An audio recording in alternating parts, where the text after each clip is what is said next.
Green Bay Packers 38, Chicago Bears 20. I wasn't expecting this, Sam. I was not expecting this. Christian Watson hurt, does not play. Romeo Doubs does play despite the hamstring injury. Gets the 2 touchdowns for Doubs. And Jordan Love, stat line, looking pretty slick. Yeah, Only 15 completions, but 245 yards and 3 touchdowns. Sorry, I'm giving you the recap still. Yeah.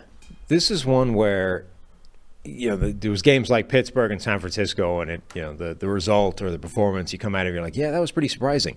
This is one where you're like, this wasn't surprising at all, and yet I didn't actually sort of predict it. We even talked about this on the preview show, like the Packers were the team where we were like, actually, do you think Green Bay might have something? And we never even brought up the idea that Chicago could do anything this season. So it actually makes a lot of sense that Green Bay would be better than Chicago right out of the gate. I just kind of bought into this one-game hype, right? Like that the new playmakers in Chicago. And look, early on, the yards after the catch that Fields had in the preseason, early on it looked like, they're yak-driven offense and the short stuff and everything. But the pocket presence for Fields, I thought, came back to bite again, and inconsistencies in the pass game. And then overall, the Packers just had a good team. And the defense, you just never, predict the Packers defense for me, please. You never know what year it's going to be where they finally start to play to their potential. And I think we slept on the Packers defense a little bit because they underwhelmed so much last year compared to early season expectations. And all of a sudden it's like, oh, by the way, remember we were going to be good last year? Well, it's kind of a similar group. Yeah. No, I mean, and we brought this up in the preview show, last year's Packers defense was supposed to be the best defense that Aaron Rodgers ever played with, and it very wasn't. But the talent was there. There was a reason people were saying that and predicting that, and a lot of that talent showed up in a big way in this game. I think we saw, again, confirmation that the Romeo Doubs thing, there's something there. Romeo Doubs is a good player, and he was causing some problems for the Chicago secondary. I think we also had this classic example of, what is your takeaway from the dynamic between Green Bay's offensive line and Chicago's defensive line? Is that the Packers' offensive line is really good? Is that Chicago's defensive line is still garbage? Or is it both at the same time, which is part of the reason this game went the way it went, which was Jordan Love never really had to worry about pressure. Conversely, Justin Fields was under pressure a reasonable amount in this game. Man, I'll say this. Remember the preseason was the Packers-Patriots game, where the Packers had that game where they didn't allow a pressure, right, against the Patriots in that preseason game that ended in the fourth quarter. This game was close. As of right now, we're still reviewing some plays here. The Packers were pressured. The Packers blockers allowed 2 pressures on 30 dropbacks. That's it. 2 pressures. Now, the Bears had more than those 2 pressures. I'm just saying, as far as allowed pressures, not unblocked stuff that was designed or whatever. 2 pressures. 85 pass blocking grade for the Packers up front. The preseason game, I only bring up the preseason game because I feel like we had never seen anything like that was so dominant up front. The Packers' offensive line looks incredible. Zach Tom won the job at right tackle, and rightfully so. He's been outstanding. David Bakhtiari back. He's when healthy, the best pass protector in the league. Him and Ronnie Stanley and Laramie Tunsil right up there together. They look great up front. There was a couple other losses in there, whatever, but man, the pass protection was outstanding for the Packers. No, it was. And that's also, from a Bears perspective, I know there's a little more optimism in Chicago coming into the season. And poor Bears fans are like, it's the same old thing. But they had the worst defensive line in the NFL last year by a margin. They were off on their own little area of a chart of ineffectiveness on the defensive line, and they've changed players, but a lot of them were players that we didn't like. The players that they changed, like rookies they brought in. Yannick Ngakoue theoretically has been a productive pass rusher, but it hasn't been for a while now, and he's been bouncing around a bunch of different teams. I don't know how much you want to be relying on him as your number one source of pass rush, and the results were the same. And I think he had a sack, but Jordan Love, I think, just ran into him. Yeah. But this is, he's not a rookie, but you kind of throw Jordan Love into the same kind of bucket as, young quarterback taking his first starts type of thing. One of the biggest differences between him and the other guys is he's working behind one of the best offensive lines in the NFL. And, okay, we can debate the talent level of the receivers that he's throwing to, though I think they're probably better than people give him credit for. But he's got an almost flawless platform basically every single snap. The difference between that and Bryce Young or CJ Stroud, or any of those guys is significant.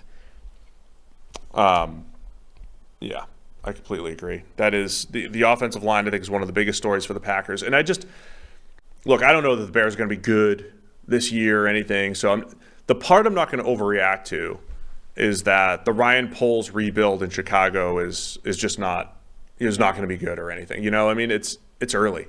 He's overhauled the entire roster. And the whole thing we said in the offseason is he hasn't gotten to the defensive line yet. Now, I know they invested in second rounder Gervin Dexter, some other picks, Ngakoue, who you mentioned, DeMarcus Walker. I don't think the Bears have really gotten to the defensive line as far as getting it there. They invested in DJ Moore at playmaker. They've invested in the offensive line. They've invested in the secondary. They haven't gotten to the defensive line yet. They invested in linebacker heavily. They're not there yet. They're still another year away, I think, in the rebuild, Chicago. And as optimistic as maybe Bears fans were coming into the season, you still have to remember there's more to do as far as the rebuild. Now, on the negative side there, man, Aaron Jones, I hope he's healthy. He gets hurt on his, how long was that touchdown? 50? Yeah, Aaron Jones. 51-yard touchdown against your guy. Dusted him. Aaron TJ Jones Edwards. absolutely smoked TJ Edwards. Not just on that play, but there was another one as well where he completely wrecked him. Two different plays where Aaron Jones basically showed why TJ Edwards was an undrafted player. It's very good at football player, good instincts, understands what he's doing, is usually in the right place at the right time, but sometimes the guy you're trying to cover is just faster and more agile and better than you are. And that happened to TJ Edwards a couple of times in this game. Remember that happened to him in the Super Bowl as well, where you're in the right place at the right time, but the problem is the guy you're covering is Travis Kelce, and he's better than you are by quite a significant margin. That it feels a little bit like the linebacker equivalent of, Orlando Brown, that sometimes you just run up against Myles Garrett and he's better than you are. That happened to Edwards a couple of times in this game, and for big plays both times. Yeah, Aaron Jones was huge, big sort of differentiator in the game. Have you seen Fields' passing map? No, I have not seen the map. He had 5 attempts over 10 yards. One of them was 11 yards. Of those attempts, one of them was a pick six. One of them was a completion. One of them was the touchdown to Mooney, and then 2 more incompletions. His average depth of target was 3-point-something yards. So they've sort of gone from a guy that only takes a deep shot to a guy that almost never takes a deep shot, and everything was at the line of scrimmage. Yeah, that part I don't love. I don't love that at all. Did you see the first sack by Fields? I hate saying did you see this because there was thousands of plays yesterday, and again, you see stuff that I don't see, whatever. The first sack, Lucas Van Ness tracks him down. It was really impressive. First round pick for the Packers, Van Ness. The Packers are rolling Fields out, and Van Ness, some of it's speed, a lot of it's angle, though. Van Ness just takes a perfect angle to track him down. Just a really impressive play by the rookie, who I think you like a little bit more on the interior. He's playing on the edge here, shows good agility, tracks down Fields. Really impressive play. One of, was it 5 total sacks? I got 5 with the negated plays here. 5 total sacks for Fields, which, 4 officially, sorry. But, one was negated. Darnell Wright got whooped on one play. Fields got to cut down on those negative plays, especially if they're going to have this horizontal offense, the dink and dunk type of offense. Yeah, that you're highlighting here. Right, the Van Ness one in the red zone as well. So Fields was one of those plays where Fields was pretty certain he had him for speed, and then turns out he just didn't. He gave it the little hesitation, and then decided he was going to run around him, and just didn't have room really to do it. Van Ness had the angle, never got too aggressive and chased him sort of upfield, just kept flat, and Fields just ran out of sideline. Yeah, there's another play. I think the Packers were just really well coached. Devontae Wyatt had a sack on a rollout, right? And this is why you don't always blame the offensive line for sacks. Devontae Wyatt just went right to Fields, right? Yeah. No respect for the run game, just goes right to him. So I don't know if that's just predictability of the Bears. Hey, we're going to roll them out all the time. And defenses are saying, forget the run game for a minute. Go get Fields, right? Put pressure on him. Just don't let him get outside the pocket. But the play where Van Ness tracks him down, like that's the play where Fields looked so impressive and outran everybody in the NFL early. And now teams maybe keeping an eye on that a little bit more. And then we got to talk about the Quay Walker pick six, because that was one of the best returns I've ever seen. Incredible.